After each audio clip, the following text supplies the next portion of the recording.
அனைவருக்கும் வணக்கம். இந்த ஒரு சிறப்புமிக்க நாள். தமிழக முதல்வர்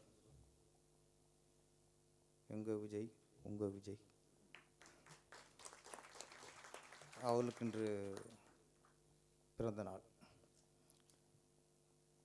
ஆக்சுவலி குழந்தைக்கெல்லாம் முதல் பிறந்த நாள்னு கொண்டாடுவாங்க. முதலமைச்சருக்கு இது முதல் பிறந்த நாள். நடிகராக நிறைய பிறந்தநாள் பார்த்துட்டாரு. முதலமைச்சராக முதல் பிறந்த நாள், அதுவும் நம்ம கலை உலகைச் சேர்ந்தவர், சினிமா துறையில் உச்சத்தில் இருந்தவர். அவருடைய பிறந்த நாளைக்கு கலை உலகமே, கலைஞர் சார்பாக, சினிமா துறை சார்பாக, உங்கள் அனைவரும் சார்பாக அவருக்கு பிறந்தநாள் வாழ்த்துக்களை தெரிவித்துக் கொள்கிறேன். அவரோட பிறந்தநாள்லேயே நம்ம சுஷாந்துக்கும் பிறந்த நாள். அது ஒரு சிறப்பு. ஆமாம், ஒரு பெரிய ஆளோட பிறந்தநாள் நம்மளும் பிறந்திருக்கோம்ல, அதுவும் சிறப்பு.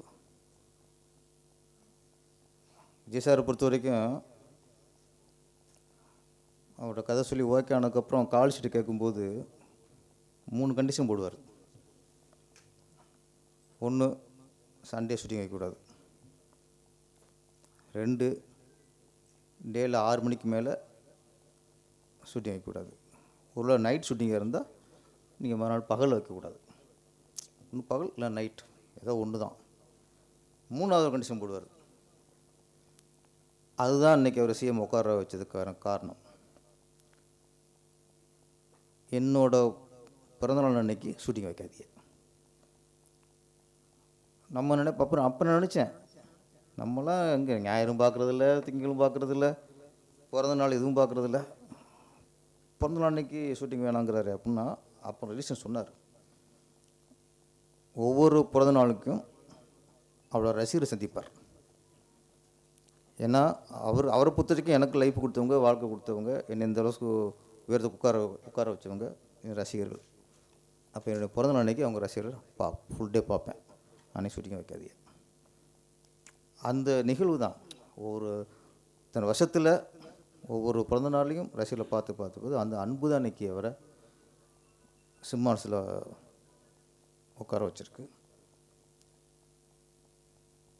அப்புறம் உங்களுக்காக சொல்கிறது தான், அவர் பிறந்த ஹாஸ்பிட்டலுக்கு போவார். காலையில் ஃபஸ்ட்டு போயிட்டு அவர் பிறந்த ஆஸ்பத்திரியில் அன்னைக்கு எந்தெந்த குழந்தை பிறந்திருக்கோ அத்தனை குழந்தைக்கும் மோதிரம் போடுவார். இன்றைக்கி அவரோட பிறந்த நாளில் இவர் பிறந்திருக்காரு. உங்களுக்கு இன்றைக்கி மோதிரம் கிடச்ச மாதிரி தான். என்ன கிடைச்ச மாதிரி நீங்கள் சந்தோஷப்பட்டுக்குங்க. இந்த நிகழ்வு அந்த மோதிரம் தான்.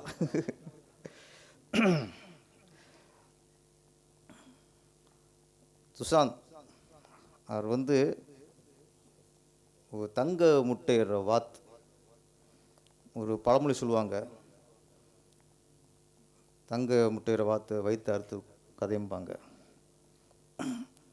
அது இங்கே நடந்துடக்கூடாது. ஆனால் அவர் உஷாராக தான் இருக்கார். அது நடக்காது, வேறு விஷயம். கிட்ட கத்தி நெருங்கிட முடியாது. ஒரு இயக்குனராக நமக்கு என்ன சந்தோஷம்னா, இப்போ சார்லாம் பேசும்போது என்ன அசிஸ்டண்டாக இருக்கும்போது பட்ட கஷ்டம் சொன்னீங்க. ஆமாம், நான் கஷ்டத்தை சொன்னேன். அது ஒரு 10 நாள் ஓடும் சொன்ன பட்ட கஷ்டம் சொன்னோம்னா. ஆமாம், கஷ்டங்கிறது என்ன, கஷ்டத்தை விட அவமானங்கள் அதிகம். கஷ்டங்கிறது சாப்பாடு கஷ்டப்படலாம், இடம் இல்லாமல் கஷ்டப்படலாம், சரியான துணி போட ட்ரெஸ் இல்லாமல் கஷ்டப்படலாம், இதெல்லாம்.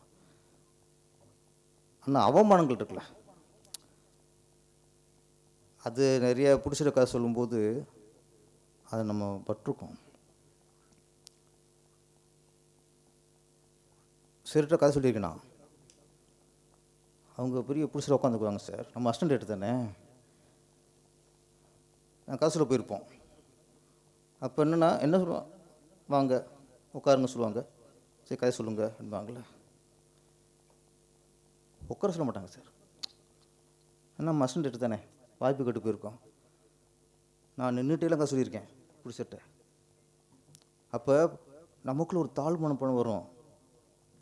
அது ஒரு அவமானம் தானே. ஒரு டைரக்டராக ஆகணும்னு கதை சொல்கிறோம். அப்போ நிற்க வச்சுட்டு ஃபஸ்ட்டு டேக்கப்பாக இருக்கும், லேட் ஆகுது. 2 நிமிஷம் போகும்போது அவமானம் மாறி இருக்குது. அப்புறம் ஓகே நம்ம ஜெயிக்குங்கிற வெறி, இந்த வெறியில் அந்த அவமானம்லாம் பொசுங்கி போகும். இது மாதிரி நிறையா. அப்புறம் ஒரு கம்பெனி, அந்த கம்பெனி அழிஞ்சு போச்சு சொல்கிறேன், உங்களுக்கு தெரியும். ஒரு படம் 2 படம் ஹிட் ஆன உடனே அந்த கம்பெனி ப்ரொடியூசர் என்ன தமிழ் திரையுலகமே நம்ம நம்பித்தான் இருக்குது, நம்ம தான் தமிழ் சினிமா அப்படின்ட்டு.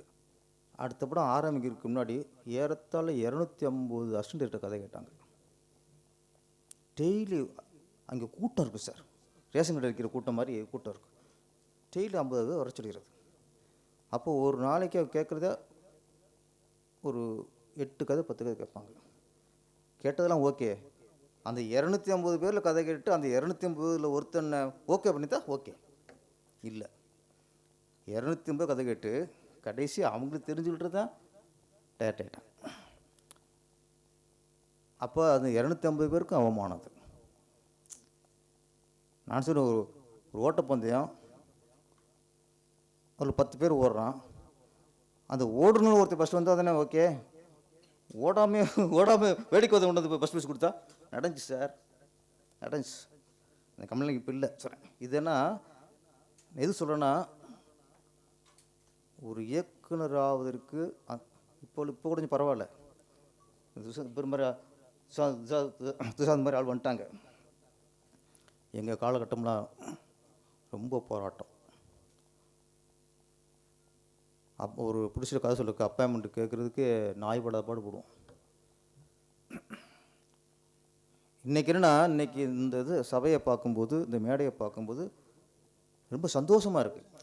அந்த ஃப்ளாஷ்பேக் நினைக்கும்போது இன்றைக்கி இந்த படம் குறும்படம் பண்ண எல்லா இயக்குனரை பார்த்து எனக்கு பெருமையாக இருக்குது.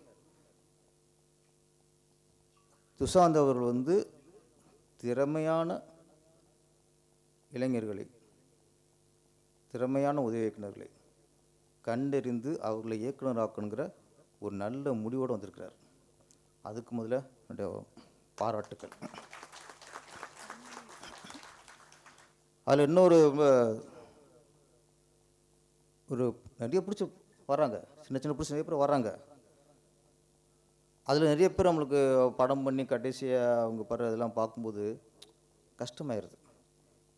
ஏன்னா அவங்க ஒரு ஆர்வத்தில் வந்துடுறாங்க. படம் பண்ணி முடிக்கும்போது தான் தெரியும் சினிமா பற்றி ஆரம்பிக்கவே தெரியும்ல. படம் முடிக்கும்போதே சினிமா பற்றி தெரியுது. அப்போ தான் ஏண்டா வந்தோம், ஏண்டா படத்தை ஆரம்பித்தோம், இதில் இவ்வளோ பிரச்சனை இருக்கா அப்படின்னு நொந்து சுண்ணாம்பாகி அதுக்கப்புறம் படம் எடுக்க மாட்டேன் சொல்லலை, படமே பார்க்க மாட்டேங்கிறாங்க. அந்தளவுக்கு அவனுக்கு வந்துடுவான்.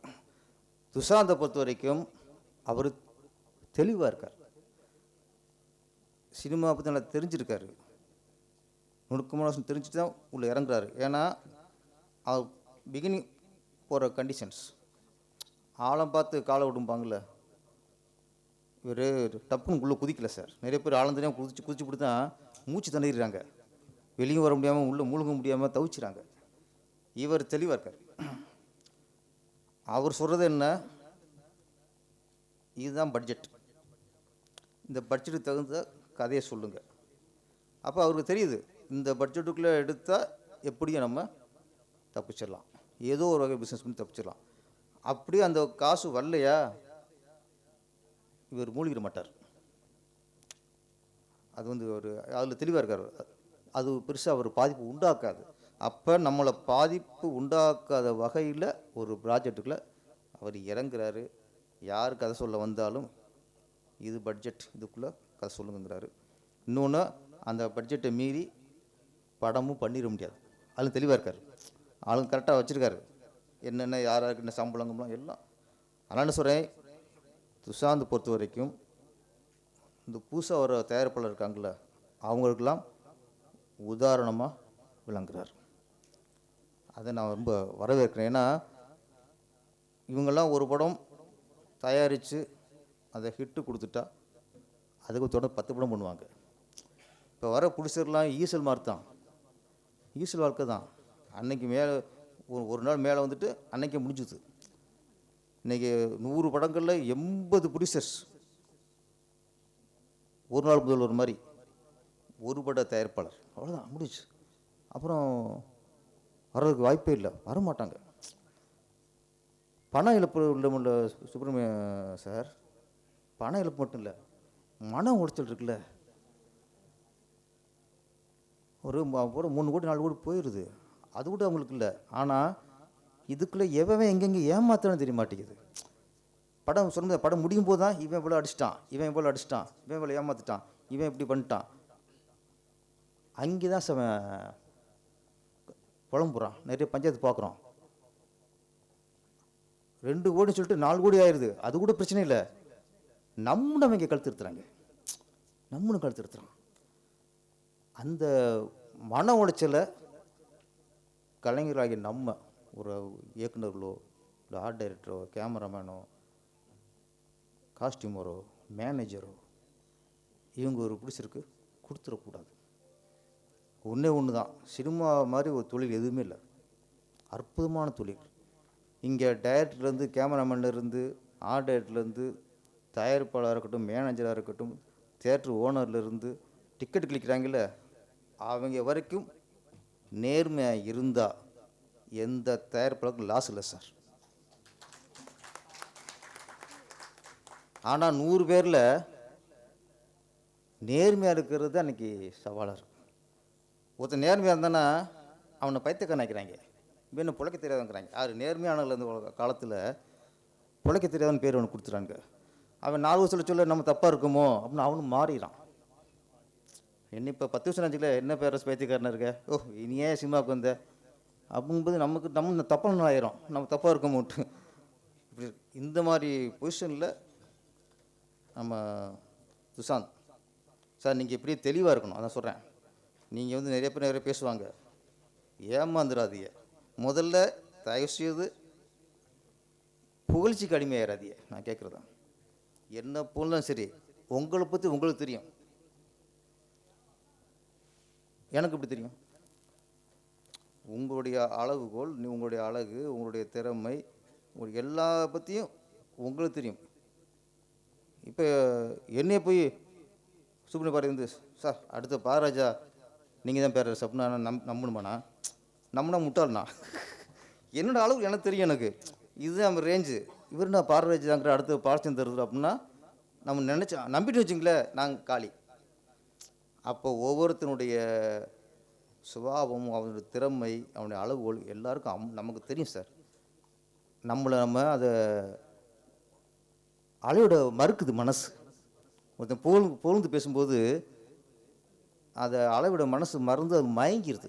அப்படி மயங்கிறதா மிகப்பெரிய ஆபத்து சினிமாவில். சுஷாந்த் அவர்கள், நான் ஏன் சொன்னேன்னா தெளிவாக இருக்கா சொல்கிறேன். தெளிவாக எல்லாரும் சொன்ன வச்சுக்கல அவங்க கோவம் வந்துடும், இந்த ஆளு என்னையா போட்டு சொல்லியிருக்கான்ட்டு. இவருடைய உங்களை பற்றி உண்மையை சொல்லிக்கிறேன். அதில் ஒரு தெளிவாக இருக்கார். இப்போ நிறைய குறும்படங்கள் நான் சொல்கிறேன். அதுக்கு என்னன்னா எத்தனை திறமைசாலிகள்.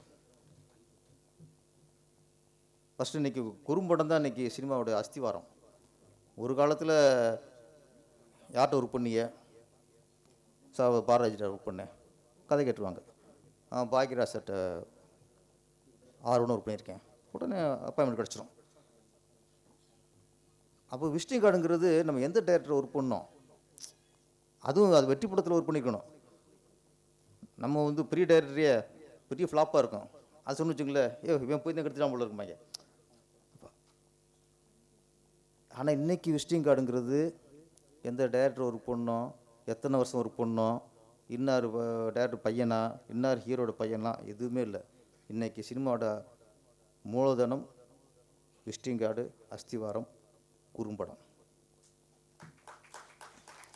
நீங்கள் ஒரு நல்ல குறும்படத்தை எடுத்து ஒரு 20 நிமிஷமோ 1/2 மணி நேரமோ ஏதோ ஒரு நல்ல குறும்படத்தை எடுத்துகிட்டு ஒரு தயாரிப்பாளர்கிட்ட போயிட்டு, சார் நான் எடுத்த குறும்படம் இதை பாருங்கள் சார் அப்படின்னு கொடுத்தீங்கன்னா அதை பார்த்துட்டு ஜட்ஜ் பண்ணிடுவாங்க. ஓகே இவனுக்கு திறமை இருக்குது, நல்லா விஷுவல் பண்ணியிருக்காப்புல, நல்ல ஷார்ட்ஸ் வச்சுருக்காப்புல, நல்ல மேக்கிங் இருக்குது, திறமைசாலி, டைலாக் கரெக்டாக ஒரு டைலாக் கரெக்டாக எழுதியிருக்காப்புல, ஆர்டிஸ்ட் நல்ல வேலை வாங்கியிருக்காப்புலங்கிறது என்ன ஒரு 20 நிமிஷம் குறும்படத்தில் இன்றைக்கி கண்டுபிடிச்சிட்டான் அன்றைக்கி.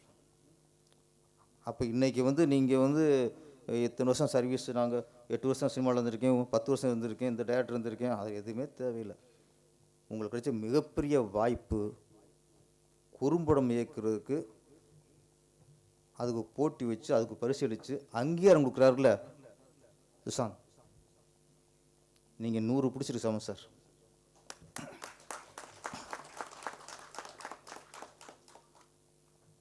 இந்த அங்கே இந்த நான் படம் அவர் முழுவதும் பார்த்தேன், வேந்துட்டேன்.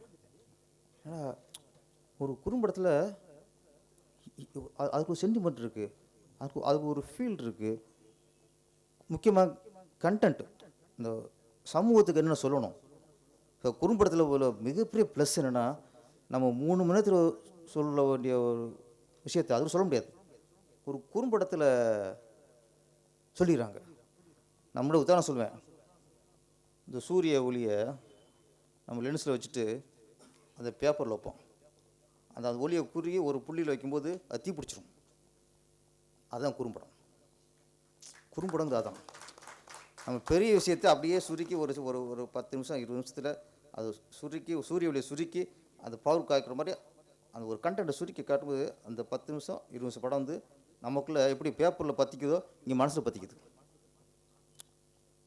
அப்போ குறும்படத்தோட வீரியமாக தான் பெரும்படம், ஃபியூச்சர் ஃபிலிம்ஸ் என்னை பொறுத்த இன்றைக்கி மிகப்பெரிய பொக்கிஷமே குறும்படம் தான். குறும்படத்தில் அழகாக சமூக சிந்தனை சொல்லிடலாம், பாச உணர்வை சொல்லலாம், லவ். அப்போல்லாம் அந்த காதலுக்கு மரியாதைங்கிறது 2 மணி நேரம் ஓடி கடைசியாக ஒரு சின்ன ஃபீல் வரும். இன்றைக்கி ஃபஸ்ட்டு 5 நிமிஷத்துக்கு ஃபீல் வந்துடுது லவ் சொல்லும் போகலாம். குறும்படத்தில் சொல்கிறேன். அப்படி இன்றைக்கி குறும்படம் அப்படிங்கிறது யாரும் தயவுசெய்து ஒரு சீப்பை நினச்சிடாதீங்க. குறும்படம் தான் இன்றைய சினிமாவுடைய அஸ்திவாரம். குறும்படம் தான் இன்றைய சினிமாவுடைய அடையாளம். உங்களுக்கு நீங்கள் 20 நிமிஷம் 10 நிமிஷமோ அதுக்குள்ளே உங்கள் திறமையை காட்டிங்கன்னா ஆட்டோமேட்டிக்காக மேலே வந்துடுங்க. இன்றைக்கி நிறைய இயக்குநர்கள், லியோ டைரக்டர் லோகேஷ் கனகராஜில் வந்து வீட்ஷா பண்ணார்ல, கார்த்திக் சுப்ராஜ்லாம் குறும்படம் பண்ணவங்க தான். அவர் ஃபஸ்ட்டு அவங்க பட்ஜெட்லாம் ஃபஸ்ட்லாம் 80 லட்சம் தான். நிறையா இன்றைக்கி குறும்படத்தை இயக்குனவங்க தான் இன்றைக்கி பெரும்படத்தை இயக்கி இன்றைக்கி நம்பர் 1 இருந்துக்கிட்டு இருக்காங்க. அது ரொம்ப உண்மை. அதனால் குறும்படம், அதை குறும்படம் தானே இயக்குறோம் அப்படின்னு சாதாரண நினச்சி இயக்கிறக்கூடாதுக்காக சொல்கிறேன். இது நாளைக்கு உங்களுக்கு பெரிய படம் இயக்கிறதுக்கான ஒரு வாய்ப்பு உருவாக்கி கொடுக்கும். நான் பார்த்த சில படங்களில் அந்த இயக்குனர்கள்லாம் சில தந்தை தன் மகனுக்கு அப்படின்னு கமலக்கண்ணன் இயக்குனர், ஒரு நல்ல ஒரு கண்டக்ட் சார். ஒரு அப்பா, எல்லா அப்பா என்ன பண்ணுவாங்க, தான் பையன் நல்ல பையனாக வளரணும், சமூகத்துக்கு நல்ல ஒரு பையனாக இருக்கணும், பேர் எடுக்கணும் அப்படின்னு நினைப்பாங்க. அப்போ எந்த பொண்ணு தன் பையன் கெட்டு பொண்ணு நினச்சி வளர்க்கவே மாட்டான். அப்போது ஒரு அப்பன் எப்படி இருக்கணும்னா அந்த பையனுக்கு உதாரணமாக இருக்கணும். அந்த பையனுக்கு முன்னாடி நீங்கள் தண்ணி அடிக்கக்கூடாது, அந்த பையனுக்கு முன்னாடி நீங்கள் தம் அடிக்கக்கூடாது, தான் பையனுக்கு முன்னாடி ஒய்ஃப்கிட்ட சண்டை போட்டு சீப்பறக்கூடாது. அப்போது உன் பையன் நல்லா இருக்கணும்னா நீ அவனுக்கு முன்னாடி நல்லா இருக்கணும். தான் சார் எப்படி கண்டக்ட்.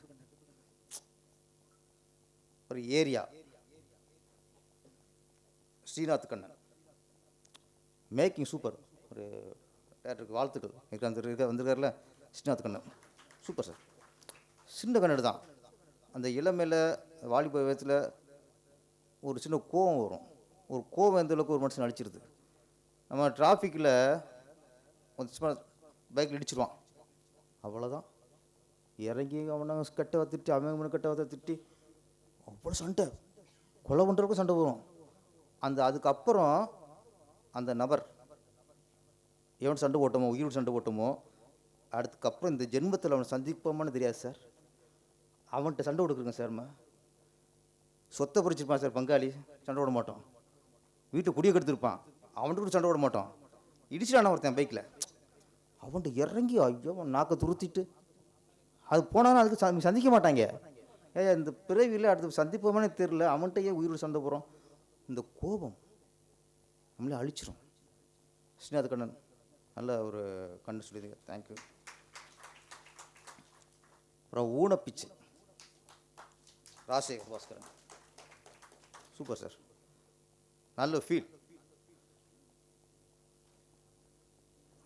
2 விஷயம் சார். ஒரு அவன் தான் ஹீரோ, அவருக்கும் கால் ஊனமாக இருக்குது. நம்ம ஊனமாக இருந்தாலும் உழைச்சி தான் சம்பாதிக்கணும். ஒருத்தன் தான் ஊனத்தை பிச்சை எடுக்கிற பயன்படுத்துகிற ஒருத்தன். அப்போ ஊனமாக பிறந்தது தப்பு இல்லை, அந்த ஊனத்தை வச்சுட்டு நான் என்ன முடிவு எடுக்கிறோம், எப்படி வாழ்கிறோங்கிறது தான் முக்கியம். அப்போ ஊனங்கிறதே குறையே இல்லை சார். ஆனால் நம்ம குறைய நினச்சிட்டு தான் நினச்சா பிச்சை எடுத்துருவோம், அதை குறைய நினைக்கலன்னா தன்மானத்தோடு வாழ்வோம் தானே சார்? கரெக்டாக சொல்லிட்டேண்ணா? நீங்கள் ஒன்று நான் ஒன்று நல்லா இருந்துச்சு. அதான் ஊனப்பிச்சின் டைட்டில். அவர் நிறைய ஏன்னா இந்த இதுவே ஒரு பெரிய படம் போடுறதுக்கான ஒரு அஸ்திவாரம் சொல்கிறேன் நான். உங்களும் சீக்கிரம் நல்லா டேரக்டர் ஆயிடுவீங்க, என்ன சீக்கிரம் டேரக்டர் ஆகணும், அதுக்கு வாழ்த்துக்கள். ஆமாம், உங்களை அங்கீகாரம் கொடுத்து உங்களுக்கு பரிசீலிக்க காத்திருக்கிற துஷாந்த் சாருக்கும் என்னுடைய வாழ்த்துக்கள். இந்த நேரத்தில் சினிமா வந்து கொஞ்சம் ஆரோக்கியமாக வந்துக்கிட்டு இருக்கு. முதல்வருக்கு இன்றைக்கி பிறந்த நாள், அன்னைக்கு ஒரு சின்ன ஒரு வேண்டுகோள் தான். நிறைய விஷயங்கள் நல்ல விஷயம் நடந்துக்கிட்டு இருக்கு. லஞ்சம் இல்லாத ஊழல் இல்லாத ஒரு ஆட்சியை கொண்டு வரணும் முயற்சி பண்ணிகிட்டு இருக்காரு. டாஸ்மாக் சில வருமானங்கள் இடைத்தரகர்களுக்கு போயிருந்த பூரா ஸ்ட்ரெயிட்டாக அரசு கஜானாவுக்கு வரப்போகுது. அதே மாதிரி சில பள்ளிகளில் கரப்ஷன் கொடுத்து ஏங்கி எரிஞ்சு அதெல்லாம் கொஞ்சம் கட் பண்ணுறாங்க. இது மாதிரி நிறைய நல்ல விஷயம் நடக்குது. அது மாதிரி ஆரோக்கியமான விஷயம், நல்ல விஷயம் எங்கள் சினிமா துறைக்கும் வேண்டும். ஒரு சின்ன தயாரிப்பாளர்கள் படத்தை எடுத்துகிட்டு ரிலீஸ் பண்ணுறதுக்கு போராடிக்கிருக்காங்க, தியேட்டர் கிடைக்க மாட்டேங்குது, 1000 கண்டிஷன்ஸ். இதுக்கு ஒரு வழி சொல்லணும், நீங்கள் இதுக்கு வழி சொல்லணும். ஏன்னா நீங்கள் சினிமா துறையில் நீங்கள் போயிருக்கீங்க, நீங்கள் வந்து பெரிய பட்ஜெட்டும் பண்ணியிருக்கீங்க, சின்ன பட்ஜெட்டும் பண்ணியிருக்கீங்க. ஆரம்ப காலத்தில் இந்த மாதிரி சின்ன சின்ன படங்களை பண்ணி தான் இன்றைக்கி நீங்கள் அப்புறம் 500 கோடி 600 கோடி பட்ஜெட்லாம் நீங்கள் நடிச்சிருக்கீங்க. அப்போ உங்களுக்கு எல்லாமே தெரியுங்கிறக்காக சொல்கிறேன். சினிமா பற்றி தெரியாத ஆள்கிட்ட சொன்னால் தான் வேலைக்கு சொல்லியிருக்கணும். உங்களுக்கு சின்ன பட்ஜெட்டு, சிறிய தயாரிப்போடைய நிலைமையும் பெரிய தயாரிப்பு நிலைமையும் நல்லா அறிவிங்க. அதனால் இந்த சிறிய தயாரிப்பாளர்கள் ஒரு 2 கோடி 3 கோடி 4 கோடி படம் பண்ணுறவங்களுக்கு படம் ரிலீஸ்க்கு கொஞ்சம் ஏதுவாக அவங்களை ஈஸி பண்ணி விடுங்க. அதுக்கான டிக்கெட்டுகள் இது நம்ம கேட்குறது கேண்டீன் தான். இப்போது கோயிலில் திருமணம் அதுக்கு ஒரு இது போட்டிருக்காங்க சார்.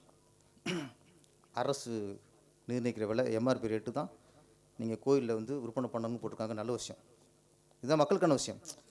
எம்ஆர்பி ரேட்டு 50 ரூபான்னா 80 ரூபாய்க்கு விற்கிறது அநியாயம் தானே. அது மாதிரி தயவுசெய்து நம்ம செய்தித்துறை அமைச்சருக்கும் முதலமைச்சருக்கும் சின்ன வேண்டுகோள், நீங்கள் எப்படி கோயில் பிரசாதத்துக்கும் தின்பண்டங்களுக்கும் எம்ஆர்பி ரேட்டில் தான் நீங்கள் விற்கணும்னு சொல்கிறீங்களோ, அதே போல் தியேட்டரில் கேண்டீன்லேயும் எம்ஆர்பி ரேட்டில் தான் விற்கணும். ஏன்னா அதுவும் உங்கள் ஆட்சிக்கு உட்பட்டதான், கோயில் மட்டும் உங்கள் ஆட்சிக்கு உட்பட்டதில்லை, தியேட்டரும் இந்த தமிழக அரசின் ஆட்சிக்கு உட்பட்டதான். அதில் வெளியில் விற்கிற விலை அப்படியே விற்கணும்னு சொல்ல வேணாம், நியாயமாக அங்கே கேண்டீனுங்கிறது அங்கே வாடகை கட்டணும். ஒரு 50 ரூபா பொருட்கள் வெளியே 60 ரூபாய்க்கு விற்றாங்கன்னா 80 ரூபாய்க்கு விற்கலாம். ஆனால் 50 ரூபா பொருளை 250 ரூபாய்க்கு விற்காதீங்க, அது கொள்ளை. அதனால் எப்படி நீங்கள் மற்றதுக்கெல்லாம் நீங்கள் ஒரு நெறிப்படுத்துகிறீங்களோ, உங்கள் சினிமா இதுதான் உங்கள் தாய் வீடு, முதலமைச்சருக்கு சொல்கிறேன், இதுதான் உங்கள் தாய் வீடு. இங்கேயும் கொஞ்சம் கவனம் செலுத்தி இந்த மாதிரி விஷயங்கள்லாம் தடுத்திங்கனாலே தியேட்டருக்கு மக்கள் வர்றது என்றைக்கு கூடும். இன்றைக்கி தியேட்டருக்கு போகிறதுக்கு ஒரே பயம், முதல்ல குடும்பத்தோடு போவாங்க, இன்றைக்கி குடும்பத்தோடு போகிறதுக்கு பயப்படுறாங்க. ஏன்னா குழந்தைகளை கூட்டி போகணும், அதில் படம் எப்படி இருக்கோ அதில் இல்லை, கேண்டீனில் வாங்கி கொடுத்து வச்சுக்கல, அவ்வளோதான். படம் காவியமாக கூட இருக்கட்டும், அது நம்மளுக்கு காரி துப்பிடும். அதனால் குடும்பத்தோடு நாங்கள் பார்க்கணும்னா இந்த டிக்கெட்டுகளோட பிரச்சனை இல்லை, கேண்டீன் வழியை கட்டுப்படுத்தணும். சுஷாந்த் அவர்கள் சீக்கிரம் படங்களை ஆரம்பிங்க. ஆனால் நான் சொல்கிறது தான், ஒரு பட்ஜெட்டை படம் ஆரம்பிக்க முன்னாடி டேபிள்லேயே கண்ட்ரோல் பண்ணுங்கள். ஒரு பட்ஜெட் மீறிச்சுன்னா ஃபஸ்ட்டு டேரக்டருக்கு கண்டிஷன் போட்டுருங்க. இந்த பட்ஜெட் மீறிச்சுன்னா சம்பளம் இல்லைன்ட்டுருங்க.